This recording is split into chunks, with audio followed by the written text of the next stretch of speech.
তোর দাদির কবর ডালিম গাছের তলে 30 বছর ভিজিয়ে রেখেছি দুই নয়নের জলে। আচ্ছা, তা সে চলে গেছে। এরপরে যে আসছে সে স্থানীয় একটা নেতা, তো তার তো আশা আছে যে আমি একটা কবিতা আবৃত্তি করব। তো সে আসছে, এসে বলতেছে, কবর জসিমউদ্দিন, এইখানে তোর দাদির কবর ডালিম গাছের তলে 30 বছর ভিজিয়ে রেখেছি দুই নয়নের জলে। বিচারক মন্ডলীরা তো সবাই পড়ে গেছে, অবস্থা খারাপ।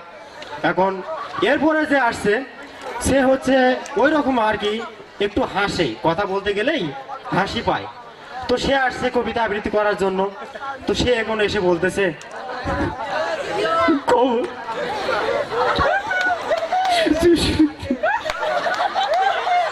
এইখানে তোর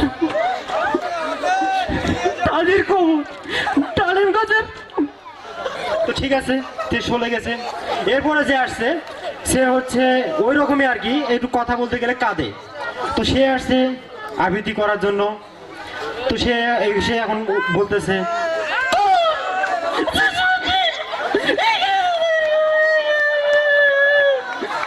তারও একই অবস্থা, সেও চলে গেছে।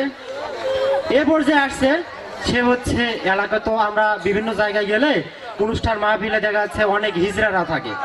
তো তার একটু শখ জাগছে যে আমি একটু কবিতা আবৃত্তি করব। তো সে আসছে এখন, এই কবর বে কবর, কোথায় কবর? এইখানে তো দাদির কবর ডালিম গাছের তলে 30 বছর ভিজিয়ে রেখেছে দুই নয়নের জলে।